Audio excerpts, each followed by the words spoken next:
So this is my day off, and let me get situated a little better. So I'm not wearing any makeup. Anyway, I thought I would do a little tutorial. It's not even really a tutorial, just kind of explaining some of the stuff that I found out over the last couple weeks as I was looking into making my hair. Let's center the pillow. Making my hair a little more like gentle to it, I guess, being a little more gentle to it as it grows so that I'm not constantly blow drying it, because I do blow dry my hair pretty frequently. So I was looking at YouTube. My hair is naturally kind of wavy. So I was looking at ways to make it curlier. You know how you are on YouTube and things, just one thing leads to another. And I found a few people that had hair similar to mine and what they were doing to really bring out the curl in their hair. This is all without like using any rollers or anything like that, which I love my hair curlers and things, but still, sometimes it's kind of nice to make sure that you can be just almost heat-free or very close to heat-free. I bought this new camera stand and I'm trying to decide where to look. So anyway, I thought I'd go ahead and tell you some of the products that I've been using. I'll just start from the top. I don't think it really matters too much what kind of shampoo you use. I don't shampoo as often as I used to. I used to shampoo my hair like every day, even when it was, down to my elbow and stuff. But I really try not to do that anymore. I wish I'd known sooner some of the stuff that I know now. But anyway, we'll talk about some shampoo that is pretty good. This is the Cantu brand. The clearance tag is right above the name. Let me see if this one, this one you can see the name. So this is their cleansing shampoo for natural hair. It's a cleansing cream.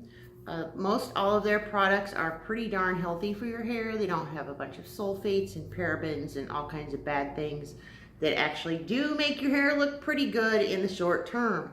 Like Pantene, I loved Pantene for years, but it has a lot of things in it that really, even though it's not in contact with you for all that long while you're washing your hair, conditioning your hair, whatever, you're still putting yourself in contact with a lot of chemicals that you probably really don't try to get in contact with in other times in your life, right? So this is in the ethnic section at Walmart or anywhere like that. This whole line is very inexpensively priced.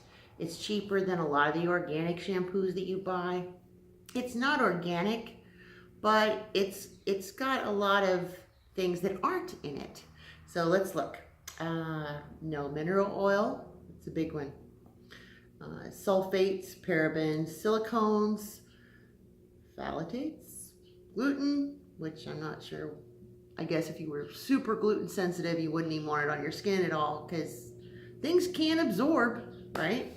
Paraffin or propylene. So what is in it is in too fine of print for me to read, but it's not organic, but at least it doesn't have those things, right? And let's see, I got this on clearance for $2.40 and it takes very little. There's not a lot of water in these products. It's not like when you buy Suave, and I'm not knocking Suave, they've got some good stuff, right? They've got a clarifying shampoo that's really good. I love the smell of some of their things. For years, it was that I knew someone was here because I had to get my coconut, shampoo and conditioner from Suave. So I'm not knocking Suave, it's fine, but this was super cheap on clearance. And that was one of the first products of theirs that I bought. So that's, of course you're gonna shampoo your hair. And then some people might want to put oil on their hair and then shampoo it. If you're gonna oil your hair, coconut oil is really good.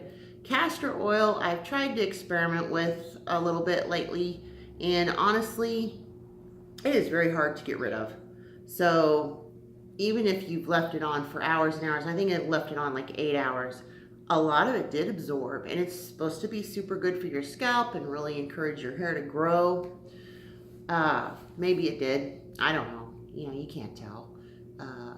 But it took a couple of shampoos to get it out. So, and I felt like even after that, I still felt like my hair seemed heavy. I think this may have to be 2 videos. We'll do one of the products and the other I'll kind of talk about it. We'll see. We'll see how long this takes. So anyway, this is a Carol's Daughter product. It's their black vanilla fragrance line. I've noticed that most of their products have essentially the same ingredients, just mainly different fragrances and maybe a couple of different things to make you think you're getting something different. I personally really like their line. I love the smells of them. I love the black vanilla smelling stuff the best. This is a super, super thick stuff. For a long time when my hair was longer, I was just using it almost like a pre-blow drying thing. I would get, I'll show you, I would get just, even when my hair was down past my shoulders, I'd get like that much and do the ends of my hair from like your chin down to the ends of the hair and then blow dry it. And that really, really cut down on any kind of feeling of frizziness. You could also like put, again, that teeny tiny amount and emulsify it really good in your hands after your hair was dry and go through and scrunch it or run it through or whatever. And it worked really good that way. But it's actually really for conditioning. So I'll put this on and leave it on a while. I've left it on up to an hour or so and then rinsed it out and just done like a co-wash with it, and it does really well. So if it's shampoo day, you shampoo your hair. Then you condition it super well. The other thing they talk about is not completely rinsing out the conditioner. Just get your scalp good and rinsed. Don't worry quite so much about whether you feel like the conditioner is all off of your hair. This is something that doesn't really fit in with what I'm doing, but I thought I'd go ahead and tell you about it anyway. This also was a very inexpensive product, and it was also in the ethnic section, which I think is a silly name for whatever, but it's, I guess, not the mainstream stuff at Walmart and Target and everywhere. So it's Luster's S-Curl No Drip. This is very much more of an oily product than I expected it to be. I think it's nice if you feel like your hair is feeling dry. I think as my hair gets longer, it's going to be more useful because I could use it, on the lower part of the hair. When it dries though, it dries kind of stiff. So again, ingredients are pretty small, but it also doesn't contain like paraben or mineral oil, and I do try to look for that. So this, I think if you wanted to put it in the shower and spray your hair while it was wet before you did the next step, then you'd probably get some absorption out of it and maybe get a little more bang for your buck on that. But that was like a $4 thing, maybe $5. So not out much money. I do know what I'm going to do with it once my hair is longer and I can get more use from it. Right now it doesn't really, doesn't really fit very well. So you're in the shower. You've shampooed if it's shampoo day. You've super conditioned. Now you're going to start, and you don't dry your hair at all. You're all done. You've rinsed your hair the final time, right? And your hair is dripping. You could squeeze it out a little if you want, but really it kind of works better if you don't. I've got 2 different hair curling creams. They're both more of a cream. Neither one of them is really a gel. So this one is, again, a Cantu product. These are $4 or $5. They're highly concentrated products.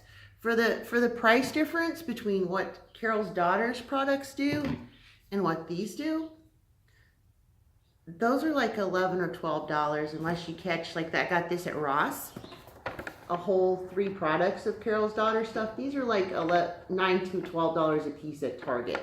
So if you're watching, you can get a good deal on them. And I do like them. But if I'm not going to catch something on sale, I'm going to buy this line because I do really like it. And I think they make an effort to do things that are healthy for your hair.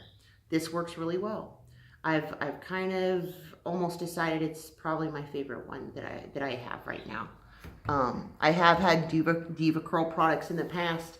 Again, I don't feel like the bang for my buck is there with the price difference. If you love the smell of it or something and you just, oh, I really love that line, you know, whatever it is, if that's your favorite thing, then that's great. But for me, I feel like if I can buy something that costs half or a third and I'm getting just as good or better results or whatever, I'm just as happy. This is another one I have. This is a Tresemme. I really feel like it did as well as one of the salon brands that I'm out of. This is their styling and shaping gel cream. It's just make waves. And I've used this, I've had this forever too, and just started using it more recently, more amounts of it. Which kind of brings you to get your hair to try to make its best curl, you're going to use what feels like a crazy amount of these kind of products, okay? These I probably, what I use to do this compared to what I would normally have used is at least double. So whatever you thought you were using enough for your hair, which they say most of us actually use too large of an amount of styling product when we do it. But when you watch the YouTube videos, like Real Life Curly Girl or something like that, if you Google curly hair on YouTube, you'll find all the people, and then you just start looking for somebody that has hair similar to yours. And there's all kinds of classifications of waves and curls, and we won't get into that because that's easy to find a lot of information on YouTube as well. So while your hair is wet, you put a crazy amount of these on, whichever one you want to use. For no longer than my hair is, I use like a quarter amount diameter, and probably, and however far that, you know, how many pumps that took to make it that big a diameter. So it's probably 1.5 centimeters high or whatever, little glob. While your hair is wet, you work it all the way through. They say to go ahead and glaze it and then run your fingers through it and get it all done. I went ahead and combed my hair with the super wide tooth comb as I was doing that in the shower. So then you get out, and I have to do this before you even do anything else. I do have a Diva towel. It's looking pretty crappy because you can't bleach it, you know, it's microfiber. So it's looking a little gray just from getting washed with whatever I end up washing it with. But this is good, and you're gonna go ahead and scrunch your hair, right? You're gonna start scrunching it the first time you dry it. You like to flip your hair over, you like to do it to the side, all of that's gonna help. If you don't have one of these, I wouldn't worry about it. I only have one because it came free with a set that I got at Christmas at Ulta a couple of years ago. Otherwise, find a t-shirt you don't like and use that. Some people go ahead and put their hair up like in a turban thing. I used those twisty turbans for a while, and I decided that they were making my hair causing frizz. So my hair, like right now, it's too short for it to matter, but my hair doesn't like to be twisted up like that. When it's wet, it ends up being pretty frizzy. So just keep scrunching that, get it to where you're not dripping, your hair's not dripping anymore, and then you're going to put on a gel and do what is called a curl cast. And you really don't want to be combing your hair anymore at that point. Where is it? Oh, I don't know where it is. I thought I brought it in here, but I don't see it. I got one of those little hair picks. If you have one of those little hair picks, you can kind of try to direct it where you want it to go. But you're not really going to do that until after you've done this. This is just whatever kind of gel you want to get. This is a Tresemme one. It's a hold 5. You want to get something really strong. And again, you want to use a stupid amount, right? More than you normally would have. This is one that was recommended on, I think her channel's Real Life Curly Girl. And she has just kind of wavy hair like I do. So you want to get a stupid amount of these, whichever one you're going to use. And again, you're going to go over, and I have spots that I've noticed I'm not as good at hitting. So I'm trying to get a little more used to doing that. And then get it all through your hair, work it all through with your fingers. You don't want to finger comb it this time because you're going to pull out some of your curl pattern, right?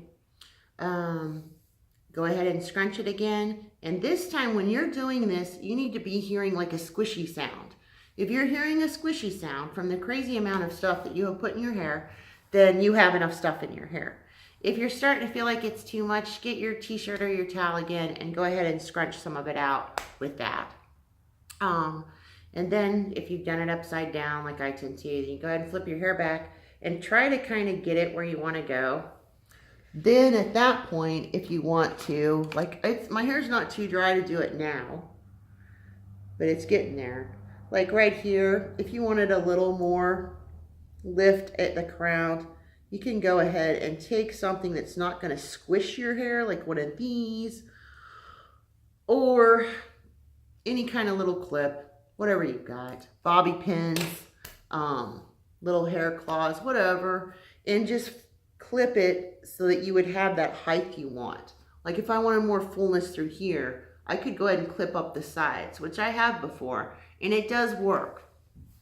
So that brings us to if you're going to let it air dry or if you're going to diffuse it. A lot of times you don't have time to let it air dry. I noticed that when I have let it air dry, you're not going to be surprised. Your two differences are you're not going to get as tight of a wave or curl, I feel like, when I've let it air dry, that it doesn't get quite as tight of a curl. Also, of course, it takes a super long time. Like my hair has been air drying for, especially with all this stuff on it. My hair has been air drying for at least an hour, and it is not anywhere near, it might be like 75% dry. So if you want to use your hair dryer, you guys all know this, but just in case someone didn't, get your diffuser. This is just a little travel hair dryer I bought, and it came with a diffuser. It really doesn't cost but another $1 or $2 to get one that comes with one already.